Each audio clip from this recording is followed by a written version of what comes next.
Hi hello నమస్తే welcome to my YouTube channel drama of life.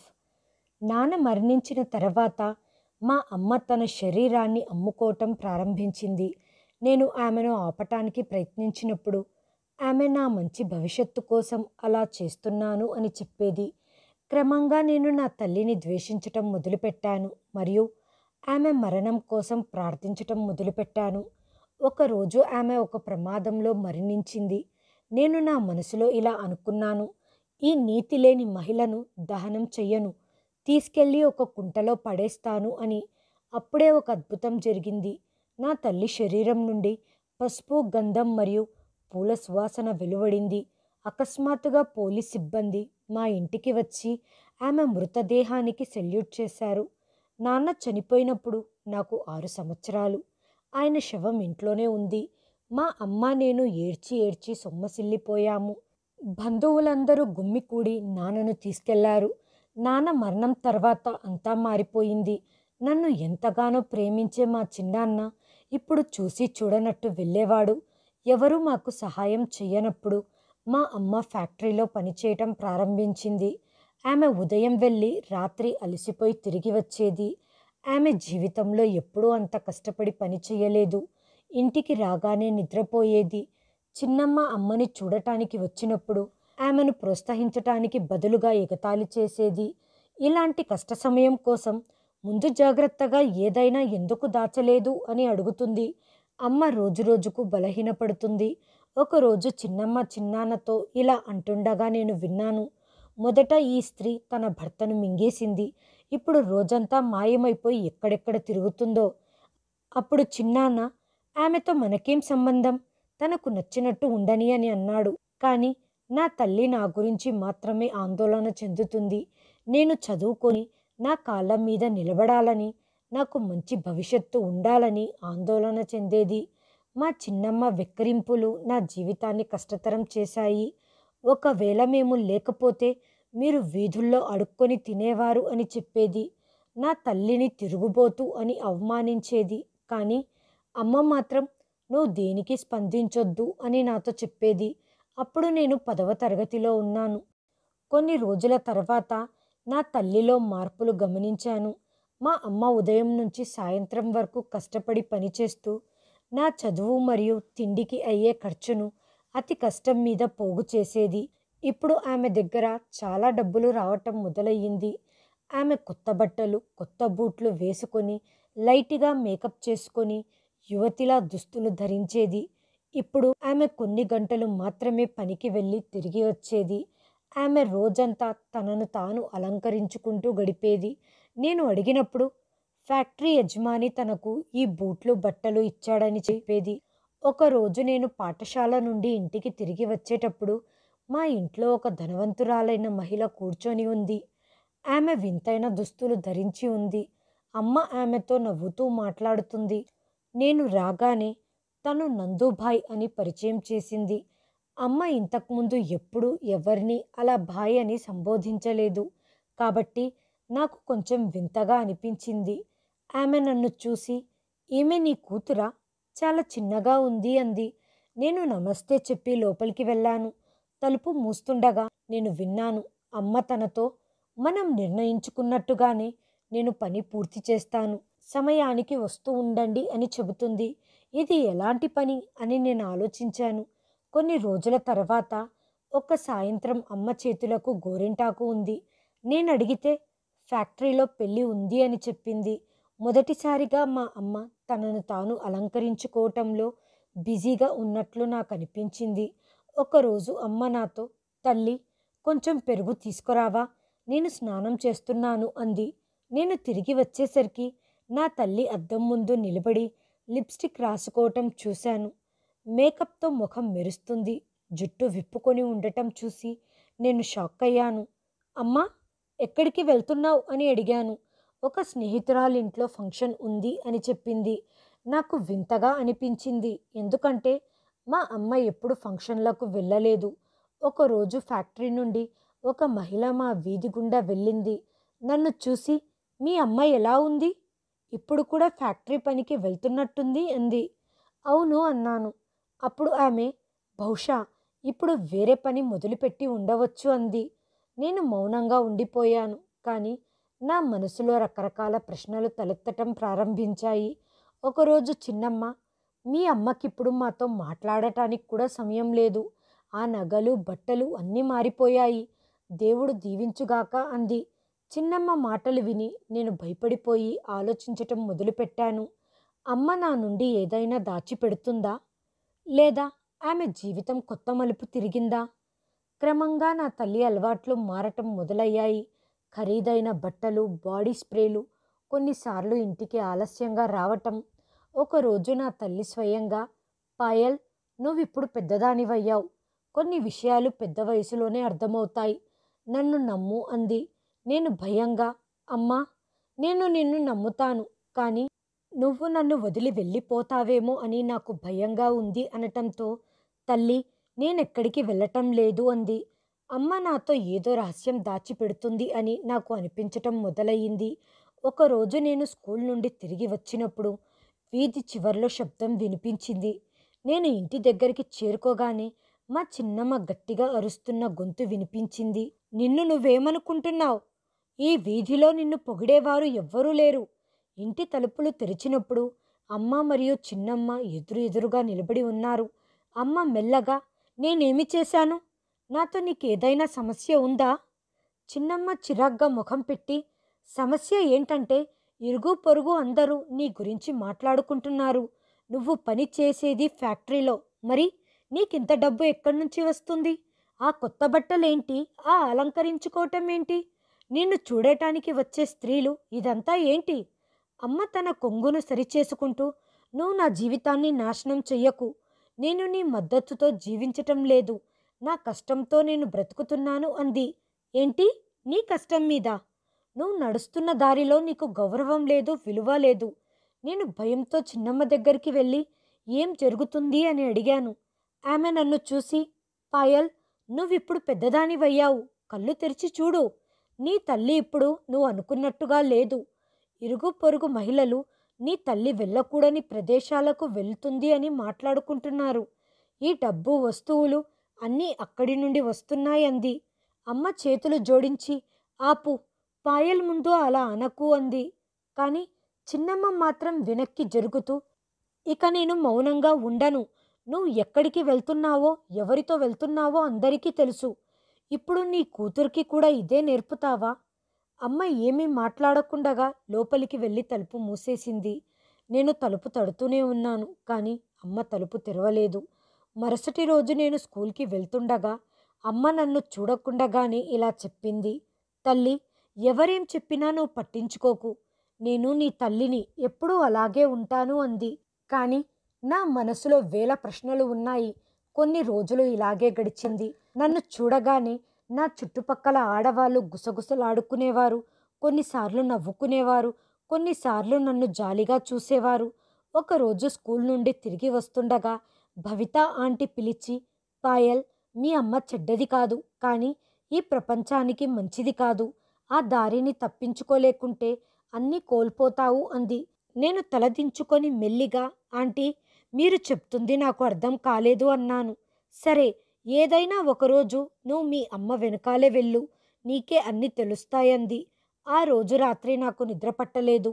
అమ్మ నా పక్కన కూర్చొని, నువ్వు బాధపడుతున్నావా అని అడిగింది. నేను తల ఊపుతూ, అమ్మా, అందరూ చాలా మాటలు అంటున్నారు. అమ్మ నా నుదుటిపై ముద్దు పెడుతూ, మాట్లాడటమే అందరి పని, నువ్వు నీ మనసు చెప్పింది విను అంది. కానీ నా మనసు ఆందోళన చెందుతుంది. ఒక పక్క చిన్నమ్మ ఆరోపణలు, చుట్టుపక్కల వారి నిందలు, అమ్మ నిశ్శబ్దం నన్ను చిక్కుల్లో పడేస్తున్నాయి. సాయంత్రం నేను రొట్టెలు చేస్తుండగా చిన్నమ్మ నన్ను టెర్రస్ పైకి తీసుకెళ్ళి ఒక మూలలో కూర్చోబెట్టి, చూడు తల్లి, నేను నీకు శత్రువును కాదు.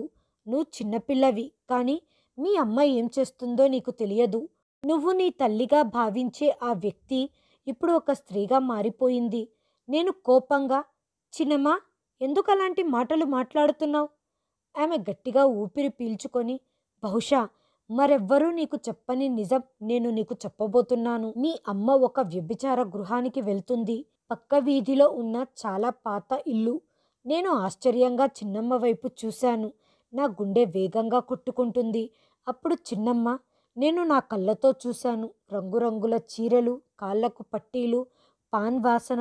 గౌరవప్రదమైన ఇళ్లల్లో చోటు దొరకని వారందరూ మీ అమ్మ చుట్టూ ఉన్నారు. నేను ఏడుస్తూ, చిన్నమ్మ, నువ్వు అపార్థం చేసుకున్నావేమో. ఆమె నవ్వుతూ, తల్లి, నేను అపార్థం చేసుకోలేదు. ఈ వీధిలో ఉన్నవారంతా గుడ్డివారు కాదు, అన్నీ చూస్తున్నారు. మీ అమ్మ ఫ్యాక్టరీకి వెళ్ళటం లేదు. ఆమె ఇప్పుడు వేరే చోట పనిచేస్తుంది. అక్కడ ఎలాంటి పనులు చేస్తారో నీకు తెలుసు అంది. చిన్నమ్మ మాటలు విని నేను స్తంభించిపోయాను. అప్పుడు చిన్నమ్మ, ఒక స్త్రీ కష్టపడి గౌరవంగా డబ్బు సంపాదించటం వదిలేస్తే తన ప్రవర్తన, బట్టలు, మాటలు అన్నీ మారిపోతాయి. నువ్వు గమనించలేదా? మీ అమ్మ ముందు ఎలా ఉండేది, ఇప్పుడు ఎలా అయిపోయిందో? నేను లేవటానికి ప్రయత్నించాను, కానీ ఆమె నా చెయ్యి పట్టుకొని, తల్లి, నువ్వు నాకు కూతురులాంటి దానివి. అందుకే నీకు చెబుతున్నాను. రేపు నువ్వు కూడా అదే దారిలో వెళ్తే మేమందరికీ మా ముఖాలు ఎలా చూపించుకోగలం? మీ అమ్మ చేస్తుంది కరెక్టా తప్పా అనేది ఆ దేవుడికి మాత్రమే తెలుసు. కానీ ఇప్పుడు నువ్వు ఇంకా చిన్నదానివి. నిన్ను రక్షించుకోవటం మా కర్తవ్యం అంది. నేను తల విదిలించుకొని కిందికి దిగాను. నా గుండెల్లో అల్లకల్లోలంగా ఉంది. నేను మా అమ్మతో ఏమీ చెప్పలేదు. ఆ రాత్రి అలా గడిచిపోయింది. మరుసటి రోజు స్కూల్కి వెళ్తుండగా వీధి చివర్లో అమ్మని చూడటానికి వచ్చే ఆ మహిళను చూశాను. ఆమె ఈరోజు కూడా పాన్ తింటూ ఉంది. ఆమె నన్ను చూసి నవ్వుతూ, పాయల్, ఈరోజు మీ అమ్మ రాలేదు అంది. నేను భయంగా ఆమె ఇంట్లో లేదు అని బదులిచ్చాను. సరే, మీ అమ్మతో చెప్పు, తను పనిలోకి రాకపోతే జీతం ఇవ్వను అని చెప్పి తను వెళ్ళిపోయింది. నా గుండె జారిపోయింది. చిన్నమ్మ మరియు ఆ మహిళ హావభావాలు ఒకేలా అనిపించాయి. కానీ నా మనసు నమ్మటానికి నిరాకరించింది. నేను ఇంటికి చేరుకున్నప్పుడు అమ్మ కూరగాయలు కట్ చేస్తూ ఉంది. నేను ఆమె పక్కన కూర్చొని, నిన్ను చూడటానికి ఎప్పుడు మన ఇంటికి వచ్చే ఆ ఆంటీ ఎవరు అని అడిగాను. అమ్మ ఆగి నా వైపు చూసి, ఆవిడ నాకు పరిచయస్తురాలు. అప్పుడప్పుడు పని నుంచి వస్తూ ఇలా వస్తుంది అంది. ఏ పని అమ్మా అని అడిగాను. అమ్మ తల దించుకొని, నువ్వు అర్థం చేసుకోలేనివి చాలా ఉన్నాయి అనటంతో నేను మౌనంగా ఉండిపోయాను. ఆ సాయంత్రం చిన్నమ్మ మళ్ళీ నాతో మాట్లాడింది. నేనింకా నమ్మలేకపోతున్నాను. ఆ మహిళ స్వయంగా మీ అమ్మ పనికి రావటం లేదా అని చెప్పింది. చిన్నమ్మ, బహుశా అమ్మ వేరే కారణం చేత అక్కడికి వెళ్ళిందేమో. తల్లి, ఆడవాళ్ళు అలాంటి ప్రదేశాలకు ఒకే ఒక కారణం చేత వెళ్తారు. నీలాంటి అమాయకులే తర్వాత పశ్చాత్తాప పడతారు అంది. ఒకరోజు స్కూల్ నుంచి వచ్చి బ్యాగ్ పెడుతుండగా అకస్మాత్తుగా తలుపు చప్పుడైన శబ్దం వినిపించింది. అప్పుడు అమ్మ ఇంట్లో లేదు. నేను తలుపు తెరిచినప్పుడు నా ఎదురుగా నందుభాయ్ నిలబడి ఉంది. ఈరోజు ఆమె చాలా వింతగా తయారయ్యింది.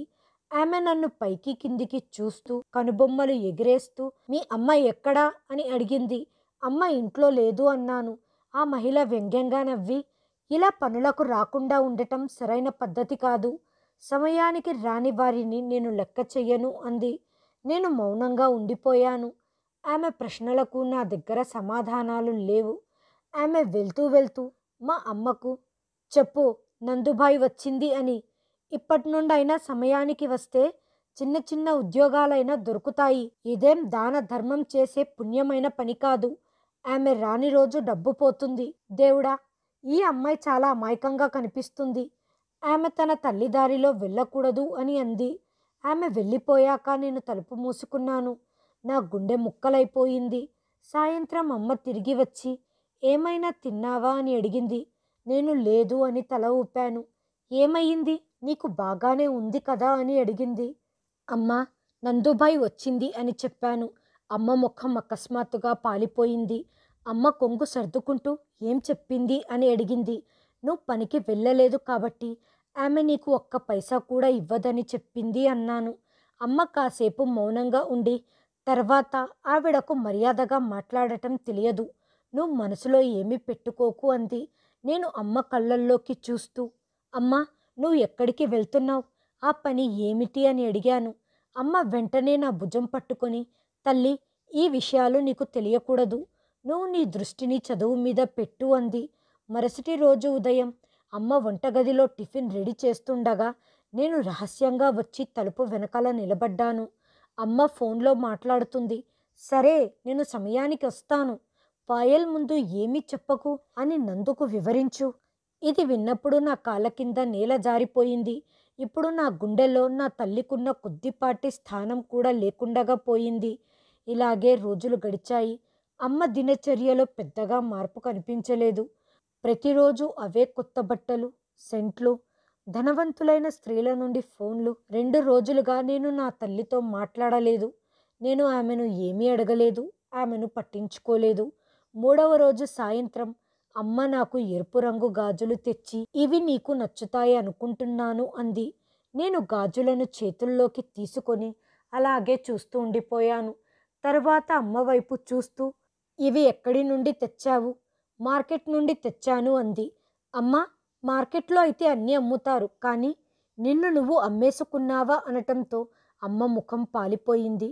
అమ్మ నోటి నుండి మాటలు రావటం లేదు. నేను మళ్ళీ అడిగాను, అమ్మా, నువ్వు ఎక్కడికి వెళ్తున్నావు? నువ్వు వేశ్యాగృహానికి వెళ్తున్నావు అని ఆ మహిళ మరియు చిన్నమ్మ అంటున్నారు. ఇందులో నిజం ఉందా? అమ్మ ఇక నిలబడలేనట్టుగా గోడకు ఆనుకొని తల వంచుకుంది. నేను గట్టిగా అరుస్తూ, ఎందుకమ్మా మౌనంగా ఉన్నావు? ఎందుకు సమాధానం చెప్పవు? అంటే అంతా నిజమేనా? కానీ అమ్మ మౌనంగానే ఉండిపోయింది.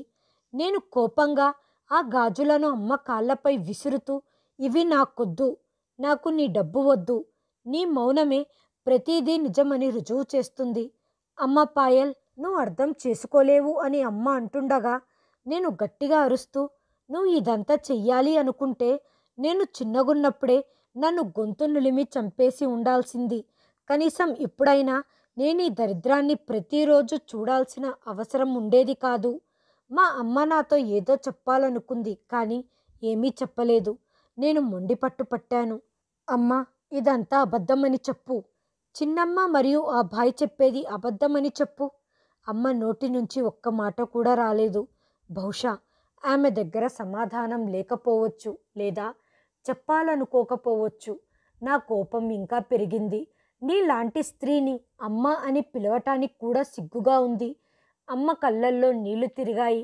ఆ క్షణంలో ఆమె ఏమీ మాట్లాడలేదు. నిశ్శబ్దంగా తన గదిలోకి వెళ్ళి తలుపు మూసుకుంది. రాత్రంతా బయటికి రాలేదు.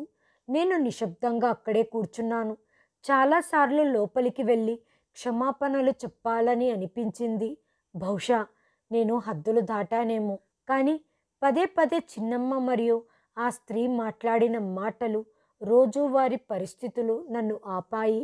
నేను ఉదయం కళ్ళు తెరిచినప్పుడు అమ్మ తలుపు తెరిచి నెమ్మదిగా బయటికి వెళ్ళటం చూశాను.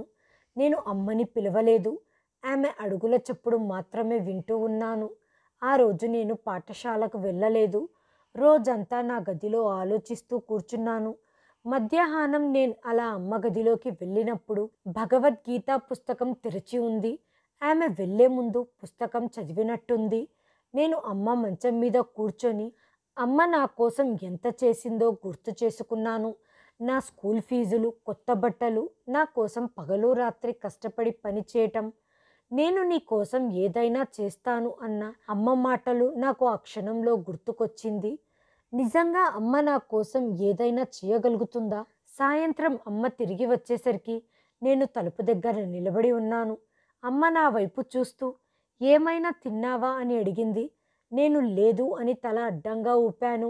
తల్లి, తినకపోతే కడుపు ఖాళీగా ఉంటుంది, మనసు నిండదు అంటూ అమ్మ నా తలపై చెయ్యి వేసి, పాయల్, నువ్వు నా కూతురువి, నేను నిన్నెప్పుడు బాధ పెట్టను, ఇది గుర్తుంచుకో అని చెప్పింది.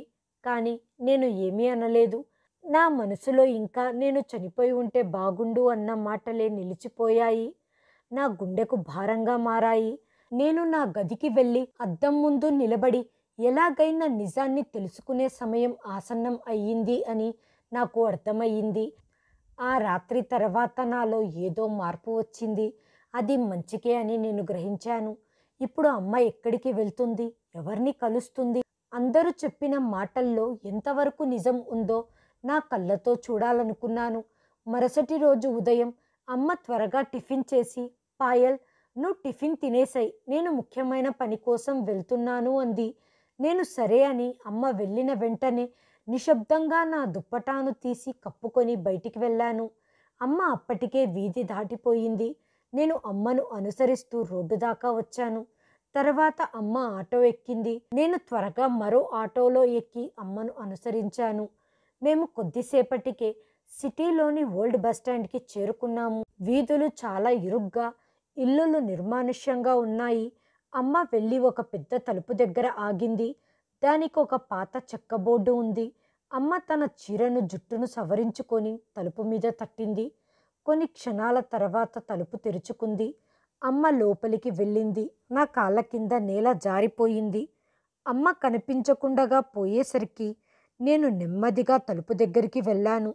ముందున్న బోర్డులో బంగారు అక్షరాలతో ధనవంతులకు మాత్రమే ప్రత్యేకమైన మహిళలు అందుబాటులో ఉంటారు అని ఉంది.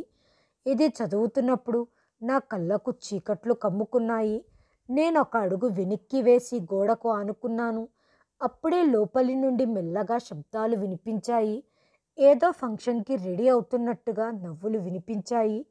కాళ్ళ గజ్జల చప్పుడు, అప్పుడప్పుడు పురుషుల నవ్వులు వినిపించాయి. కొంతసేపటి తర్వాత ఖరీదైన దుస్తులు ధరించిన ఒక యువకుడు లోపలికి ప్రవేశించాడు. వెనక నుండి ఒక స్త్రీ అతన్ని స్వాగతించింది. తలుపులు మళ్ళీ మూసుకున్నాయి. నేను గోడ వెనక దాక్కొని అన్నీ చూస్తూ ఉన్నాను. ఆ స్థలం, ఆ వాతావరణం చూసి చిన్నమ్మ మాటలు నిజమే అని అనిపించాయి. నేను అనుమానించింది, అమ్మ నిజంగా చేస్తుందా లేదా? దాని వెనక నాకు తెలియని మరేదైనా నిజం దాగి ఉందా అనుకుంటుండగా అప్పుడే ఒక ఆటో వచ్చి ఆగింది. ఇద్దరు వ్యక్తులు బయటికి వచ్చారు. ఒకరు సిగరెట్ వెలిగించారు. మరొకరు లోపలికి చూస్తూ, ఈరోజు కొత్త సరుకు వచ్చింది, చాలా స్పెషల్ అని నందుబాయ్ చెప్పింది అన్నాడు. రెండవ వాడు, ఎవరు? ఆ ఫ్యాక్టరీలో పనిచేసే వ్యక్తేనా అని అడిగాడు. అవును, తనిప్పుడు చాలా ప్రత్యేకంగా మారిపోయింది అని అన్నాడు. ఇది విన్నప్పుడు నా ఊపిరి ఆగిపోయింది. వీళ్ళు నా తల్లి గురించే మాట్లాడుతున్నారు. నేను వెంటనే అక్కడి నుండి వెళ్ళి ఒక మూలలో కూర్చున్నాను. నా చేతులు వణుకుతున్నాయి. మళ్ళీ మళ్ళీ అదే బోర్డు, అమ్మ లోపలికి వెళ్తున్న దృశ్యం నా కళ్ళ ముందు మెరుస్తూనే ఉన్నాయి. అమ్మ తిరిగి వచ్చింది, కానీ నా మనసు అల్లకల్లోలంగా ఉంది. రాత్రి నాకు నిద్ర పట్టలేదు. అయినప్పటికీ నా గుండెల్లో ఒక మూలన బహుశా లోపల ఇంకేదైనా ఉండవచ్చు. బహుశా నా తల్లి ఏమైనా బలవంతంగా అక్కడికి వెళ్ళిందేమో. బహుశా ఒక కారణం ఉండవచ్చు. ఈ బహుశా అనేది నన్ను ఓదార్చటం లేదు. కాబట్టి నేను మళ్ళీ ఆ ప్రాంతానికి వెళ్ళాలి అని నిర్ణయించుకున్నాను. ఆ రోజు ఉదయం అమ్మ త్వరగా లేచి రెడీ అయి, నేను పనికి వెళ్తున్నాను, రావటానికి ఆలస్యం కావచ్చు, భోజనం నువ్వే వండుకో అని చెప్పింది. నేను నిశ్శబ్దంగా సరే అని చెప్పి అమ్మ వెళ్ళగానే దుపటా తీసుకొని అమ్మ వెంట బయలుదేరాను.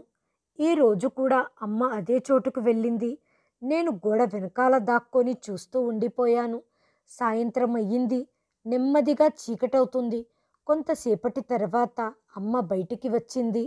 ఆమెతో పాటు ఇద్దరు ధనవంతులైన వ్యక్తులు కూడా ఉన్నారు.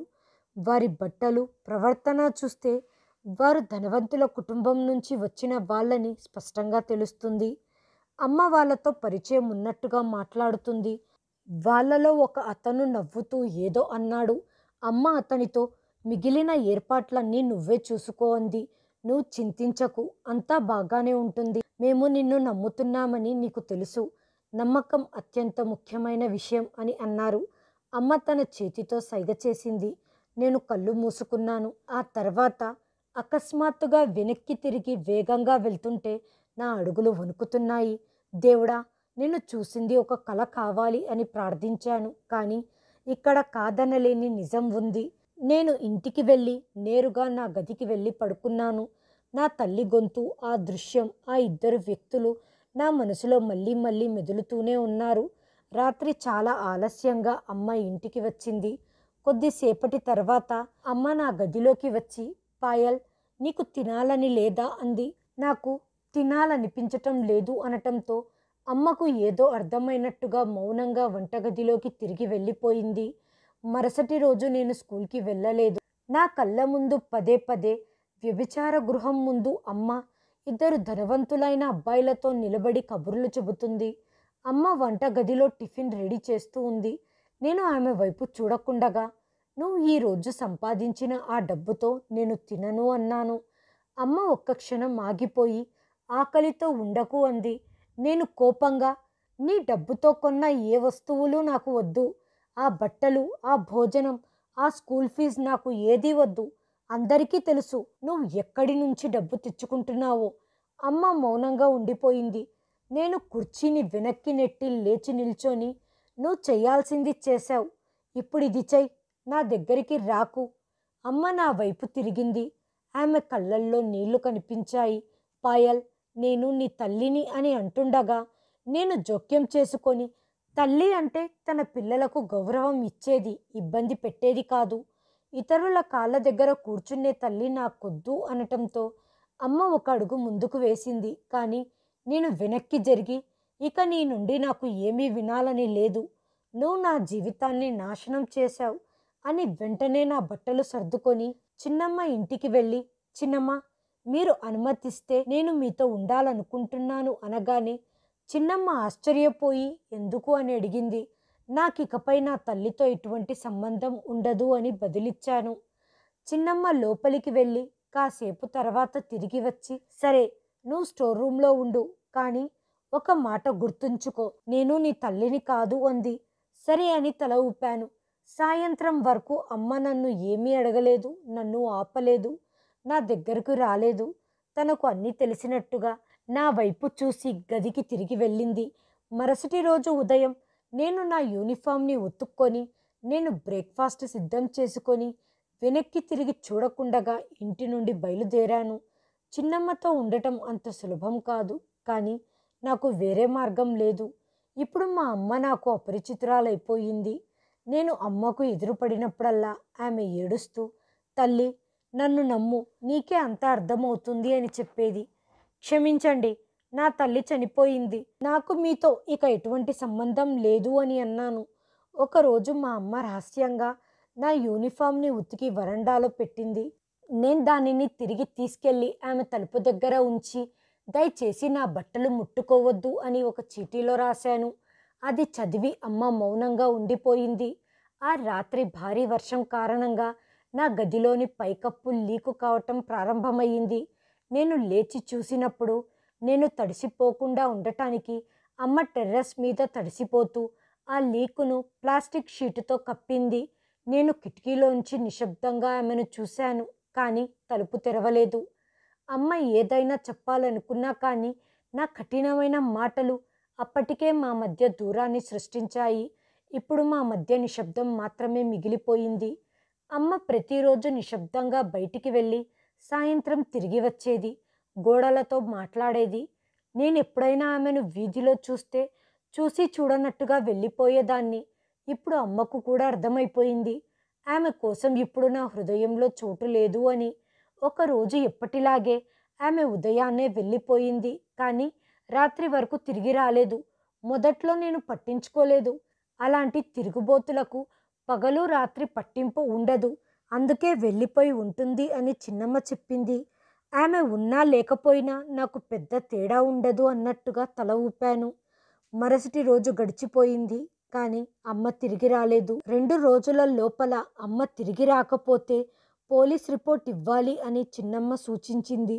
నేను నిర్లక్ష్యంగా, తన జీవితం తెలియని వ్యక్తి అదృశ్యం గురించి మనం ఎలా తెలుసుకుంటాం అని జవాబిచ్చాను. 3వ రోజు గడిచిపోయింది. ఫోన్ కాల్ లేదు, మెసేజ్ లేదు. పొరుగున ఉన్న మహిళలు కూడా అమ్మ ఎక్కడా కనిపించలేదు అనటంతో చిన్నమ్మ అమ్మ గురించి తెలుసుకోవటానికి కొంతమంది వీధి అబ్బాయిలను అదే పాత ప్రదేశానికి నందుబాయ్ అనే మహిళ దగ్గరికి పంపించింది. 4వ రోజు ఉదయం తలుపు తట్టిన శబ్దం వినిపించింది. తలుపు తెరవగానే ఎదురుగా 2 అపరిచితులు నిలబడి ఉన్నారు. ఒకరు ఫైల్ పట్టుకొని ఉన్నారు, మరొకరు పోలీస్ యూనిఫామ్ ధరించి ఉన్నారు. అతను, మీ పేరు పాయల్, మీ అమ్మ పేరు అనుపమ్మనా అని అడిగాడు. అవును అన్నాను. తర్వాత వారు ఒకరినొకరు చూసుకొని మెల్లగా, మీ అమ్మ ప్రమాదంలో మరణించినందుకు మాకు బాధగా ఉంది అనటంతో నా శరీరం ముద్దుబారిపోయింది. నా మెదడు పనిచేయటం లేదు. నేను నిశ్శబ్దంగా పక్కకు జరిగాను. చిన్నమ్మ నా దగ్గరికి వచ్చి ఏమయ్యింది అని అడిగింది. అప్పుడు పోలీస్ అతను, నిన్న రాత్రి పాత బస్టాండ్లోని ఒక భవనంలో పేలుడు జరిగింది, అప్పుడు మీ అమ్మగారు అక్కడే ఉన్నారు అని చెప్పాడు. చిన్నమ్మ వెంటనే ఎగతాళి చేస్తూ, మాకు ముందు నుంచే అనుమానం ఉంది, అక్రమ వ్యాపారంలో చనిపోయి ఉంటుంది అని. పోలీసులు కొన్ని అధికార ప్రశ్నలు అడిగారు. వారు నాకు ఐడెంటిటీ ఫామ్ ఇచ్చి, మృతదేహం హాస్పిటల్లో ఉంది, మీరు వెళ్ళి గుర్తిస్తే అంత్యక్రియలు ఏర్పాటు చెయ్యొచ్చు అని చెప్పారు. నేను మౌనంగా ఉండిపోయాను. నాకు ఏమీ అనిపించలేదు. చిన్నమ్మ నా చెయ్యి పట్టుకొని, పద, ఇప్పుడు నీ బాధ్యతను నెరవేర్చుకో, తను ఎలాంటిదైనా నీకు తల్లి అవుతుంది అంది. హాస్పిటల్ మార్చరీలో తెల్లని బట్టలో ఆమె శరీరాన్ని చుట్టి ఉంచారు. ఒక్క క్షణం నా శ్వాస ఆగిపోయింది. బాల్యంలో నా చెయ్యి పట్టుకున్న అదే ముఖం, అదే చేతులు ఇప్పుడు పూర్తిగా నిర్జీవంగా పడి ఉన్నాయి.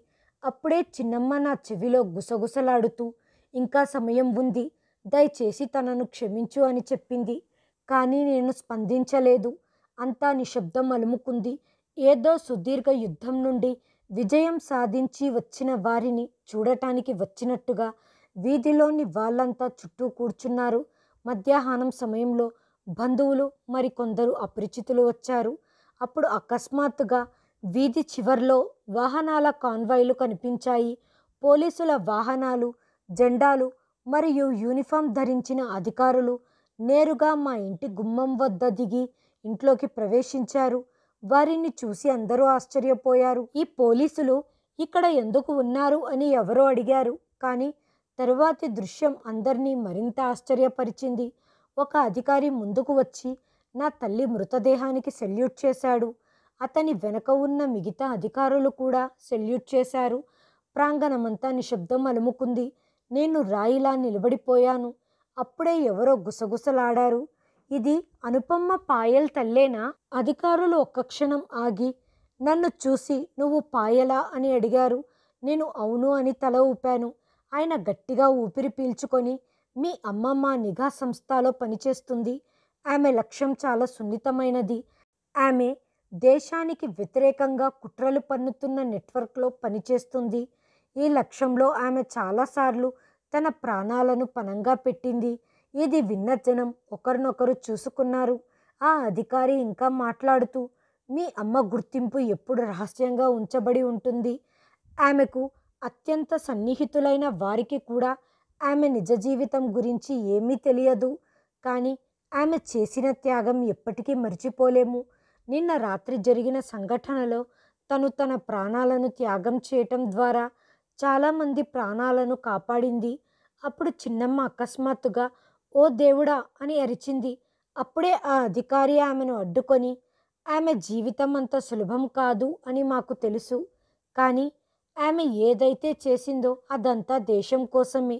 ఆమె నాతో ఉన్నందుకు మేము చాలా గర్విస్తున్నాము. ప్రాంగణంలో చాలామంది కళ్ళు తడిసిపోయాయి. నా తల్లికి ఎప్పుడూ గౌరవం ఇవ్వని పొరుగు పెద్దలు ఈరోజు తలలు వంచుకొని నిశ్శబ్దంగా నిలబడ్డారు.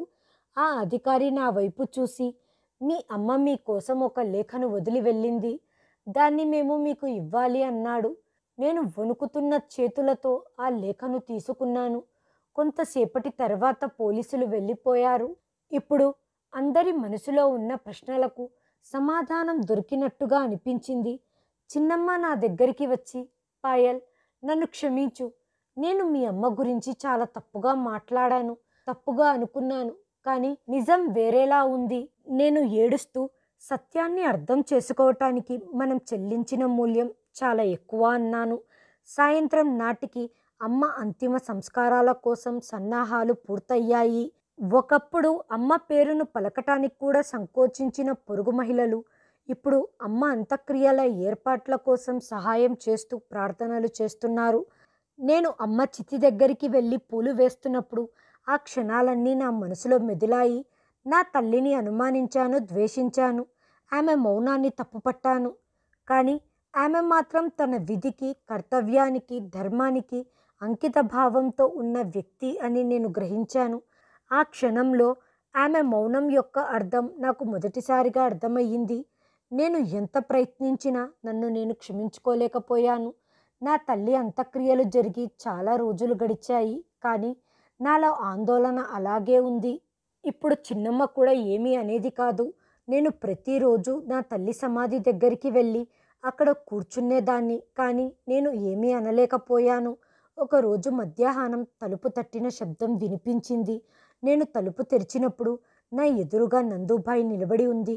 తను ఎప్పటిలా కాకుండగా ఈరోజు సాధారణమైన దుస్తులు ధరించి, నేను అనుపమ గురించి మాట్లాడటానికి వచ్చాను. నీకు మొత్తం నిజం తెలియాలి అంది. నేను ఆమెను లోపలికి రమ్మని పిలిచాను. ఆమె చాలాసేపు మౌనంగా ఉండి తర్వాత నెమ్మదిగా, ఏ తల్లినైతే నువ్వు తప్పుగా భావించావో ఆమె ఎల్లప్పుడూ నీతి నిజాయితీగా ఉండేది.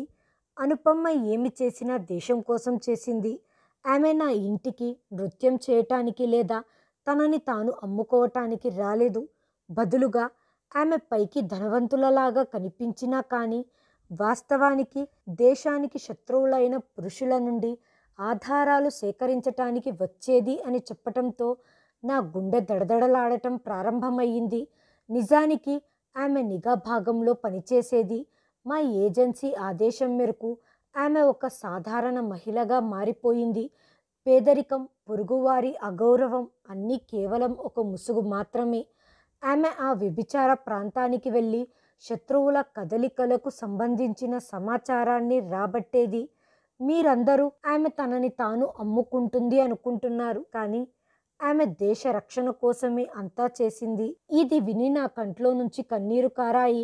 ఆమె ఏవైతే డబ్బులు నీకు ఇస్తుందో అవి ఆమె చేసిన సేవకి, పనికి ప్రభుత్వం తరపున ఆమెకు ప్రతి నెల నెలా లభించిన జీతం. నువ్వు ఏ శవాలనైతే చూశావో వాళ్ళంతా మా టార్గెట్లో ఉన్నారు. మీ అమ్మ ఎంతోమంది దేశద్రోహుల సమాచారాన్ని ప్రభుత్వానికి రహస్యంగా అందించింది. వాళ్లను కట్టడి చేసింది. వాళ్ళ నుంచి దేశానికి కలగబోయే నష్టాన్ని, అవాంతరాన్ని ఆపగలిగింది. ఆమె చివరిగా చేసిన ఆపరేషన్ కూడా ఆమె డ్యూటీలో భాగమే. అందులోనే ఆమె తన ప్రాణాలను త్యాగం చేసింది. నేను సిగ్గుతో తలదించుకున్నాను. నువ్వు తన కూతురువి. నువ్వు సురక్షితంగా ఉండటానికి నిన్ను ఆమె యొక్క రహస్య జీవితం నుంచి దూరంగా ఉంచింది. ఆమె ప్రతిరోజు నీకోసమే దేవుణ్ణి ప్రార్థించేది. నేను చేసిన తప్పులకి చాలా కృంగిపోయాను. నాలో ఎటువంటి ప్రశ్న మెదలటం లేదు. కేవలం పశ్చాత్తాపం మాత్రమే మిగిలింది. నేను అమ్మను చాలా తప్పుగా భావించాను. ద్వేషంతో కూడిన ఆరోపణలు చేశాను. ఆమెతో బంధాన్ని తెంపుకున్నాను. అయినప్పటికీ ఆమె నన్ను ప్రేమించేది, అభిమానించేది. ఆమెకు ఉన్న ఏకైక చింత నువ్వొక్కదానివే అని చెప్పి నందాబాయ్ మౌనంగా ఉండిపోయింది. కొంతసేపు ఉండి తర్వాత వెళ్ళిపోతూ ఆగి, ఒక్క నిమిషం, నీకు నిజంగా క్షమాపణలు చెప్పాలనిపిస్తే మీ అమ్మ ఎక్కడైతే విశ్రాంతి తీసుకుంటుందో ఆ సమాధి దగ్గరికి వెళ్ళి క్షమాపణలు చెప్పు. ఆమె ఈ రోజుటికి కూడా నిన్ను చూస్తూ ఉంటుంది అన్నారు. నేను తల ఊపాను. నేను సాయంత్రం పూలు తీసుకొని శ్మశానానికి వెళ్ళాను. సమాధి దగ్గర పూలు ఉంచుతుంటే నా చేతులు వణికాయి. మనసంతా దుఃఖంతో నిండిపోయి ఉంది. నేను ఏడుస్తూ, అమ్మా నన్ను క్షమించు, నిన్ను సరిగ్గా గుర్తించలేకపోయాను. ఏ కూతురు కూడా తల్లికి తిట్టలేని మాటలు తిట్టాను.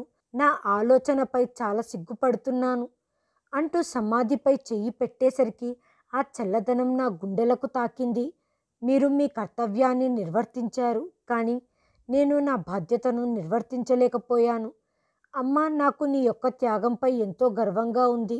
అప్పుడే ఆకాశం నుంచి మెల్లగా వర్షపు తుంపర్లు మొదలయ్యాయి. నా తల్లి కూడా నా కన్నీళ్లు వింటున్నట్టుగా అనిపించింది. నేను చాలాసేపటి వరకు అక్కడే కూర్చున్నాను. ఇప్పుడు నేను రోజు అక్కడికి వెళ్తున్నాను. పూలగుచ్చం సమాధిపై పెట్టి అక్కడ కూర్చుంటున్నాను. మనసులోని మాటలని అమ్మతో పంచుకుంటున్నాను.